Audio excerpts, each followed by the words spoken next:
everybody. Welcome to Simple Truths from the greatest book in the world by evangelist Monty. We're doing lessons on little foxes that spoil the vines in Song of Solomon, chapter 2, verse 15. Little gray sins that get in our lives that seem so helpless and harmless, and yet they can ruin your life. We've covered several of them in the last few weeks, and if you've missed any of them, be sure and go back and pick up those lessons. They might be a blessing to you and find something that could really help you in your spiritual life. Today we're going to bring a lesson on what I call shadow boxing. Like boxing against your shadow. You know, the Bible says in 1 Corinthians, Paul wrote chapter 9, verse 26, he says, that I therefore so run, not as uncertainty, so fight I, not as one that beateth the air. You know, he said, I'm not going to just be swinging at things that are not there. One of the greatest of life's wasters, one of the things that spoils our most misplaced energy is shadow boxing. We're in a fight with something that's not even trying to fight back with us. And believe it or not, this is something that happens more often than you think. We spend a lot of time with all this fancy footwork and this muscle flexing to fight with enemies that don't even exist. Have you ever had someone start acting like they're angry at you and that they want to get into a verbal fight with you and you do not even have a clue what it's about? You ask them, why are you upset? You know. No, you don't. You tell me. No, they're fighting against the air. They're really trying to fight somebody that don't want to fight. And it's the devil causing it. And Paul said, I'm not going to find myself fighting against the air. Now, we do have an enemy called Satan, and he's real. And Paul wrote right before he went to heaven, he said, I fought a good fight. There is such a thing as a good fight. I mean, but you got to be fighting the right enemy for the right cause and make sure he's there. You're not just swinging for nothing. What a waste of time and what a waste of energy. I want to give you some thoughts about how to keep from doing this. People just exhausted over things that never going to happen. Someone told me one time, and I try to practice it, but I'm not very good at it. I'll just be honest with you. That 90% of the things we worry about never come to pass anyway. Now, isn't that something? Now, I haven't calculated that to see if that's true, but I do tell you this. A lot of things that I worry myself over never come to pass. You go to the doctor. You think you've got cancer. And the doctor says, it's not cancer, but you've lost weeks of sleep. Now, sometimes it is cancer. Sometimes the enemy really pops up. But a lot of times, we're spending wasted energy on things that's never going to happen. So how do I stop this? Brother Martin, how can I defeat this thing? Well, one thing is have a goal. If you have a goal, you're really into something that's real. You've got a goal set out in front of you. You're not just beating the air. You're trying to reach that goal. I know I didn't do a lot of things probably right in my pastoring days, but one thing that I did is I always had a goal. I put a goal in my life, a 1-year goal, a 5-year goal, a 10-year goal, and I let people know what it was. Because if you don't have something out there that you're fighting for, you're just shadow boxing. You're wasting energy. Put a goal out. Have a goal in your life to read the Bible in a year, whatever it might be. You see, if you aim at nothing, you're going to hit nothing. And that's simply the truth. If you're going to swing, let it be at something. Secondly, write out what you think it will take for you to accomplish that goal. What's it going to take? Let me give you an example.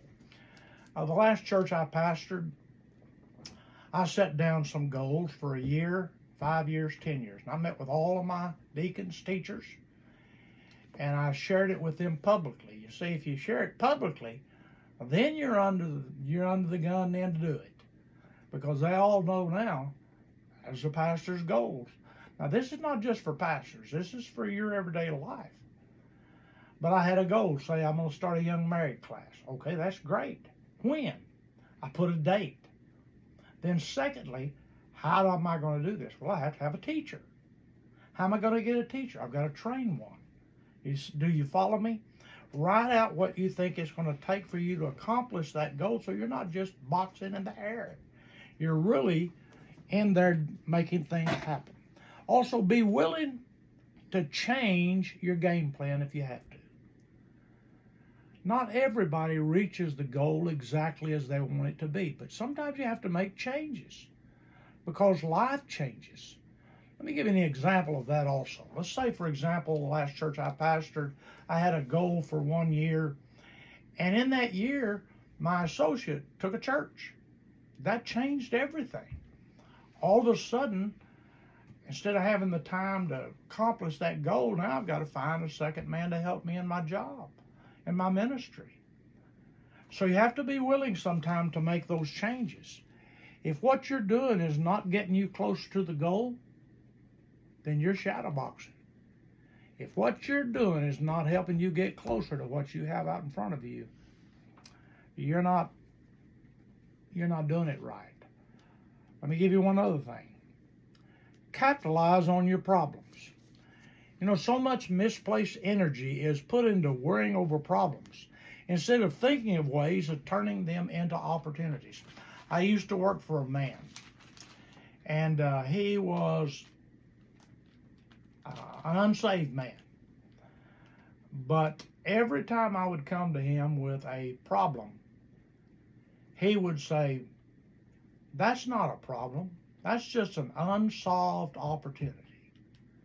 And I tell you, that would drive me crazy, ladies and gentlemen. But the truth is, he was giving me the right answer. Every problem that comes up, it's simply something that's waiting out there for you to turn it into an asset instead of fighting it, the liability of it. It can be an opportunity if you give it. You see, God wants you to be a success in your life. I remember in the book of Joshua, if you give me time just to get there, Moses had died, and Joshua is fixing to take over all of the Jewish people. And I'm telling you, this is going to be a major, major job. And God said to Joshua in chapter 1, he says, listen, the book of the law, he given him instructions. He says, only be thou strong and very courageous, that thou mayest observe to do according to all the law which Moses my servant commanded thee. Turn not from it to the right hand or to the left. In other words, don't let these shadow things get you off course. Don't let these things that are not helping you get to the goal get you off course. That thou mayest prosper whithersoever thou goest. This book of the law shall not depart out of thy mouth, but thou shalt meditate therein day and night, that thou mayest observe to do according to all that is written therein. For then, listen now, for then thou shalt make thy way prosperous, and then thou shalt have good success. Good success. Isn't that what we all want in our life? And this shadowboxing is just taking away your energy. It's keeping you down. Set down a goal. And we're not just talking about work. We're talking about your spiritual life. Set on a goal that this year I'm going to do this and this for the Lord. I'm going to pass out 20 tracts a week, etc. Then write out, how am I going to do that? What's it going to take to do it? Well, first of all, we got to have 20 tracts. Then set those goals out and don't get distracted. God said to Joshua, just stay on the path. Don't get off to the right or left. God has set a goal, a path for you to reach that goal. And you will reach it with His help. I pray this has helped you. Man, I can't go through life without having some goal for me. It's just my life. I need a goal to try to be reaching for. And God will help you make that goal if you don't get off track, shadowboxing with things that never come around, never help you. They're not going to help you reach your goal. They're trying to get you off track, and they usually come from Satan. I hope these lessons that we've brought to you these past few weeks have been a blessing. I really want to be a blessing to you. And as you watch them, I would appreciate it if you would press the like button if you liked it. Press the dislike button if it did not help you or you did not like what I had to say. But be sure and leave a comment. If this lesson helps you in any way, leave a comment to be a blessing to me and others. And I pray and hope that you will reach that goal that you've set for your life. God bless you, and I hope to see you again real soon from Evangelist Monty.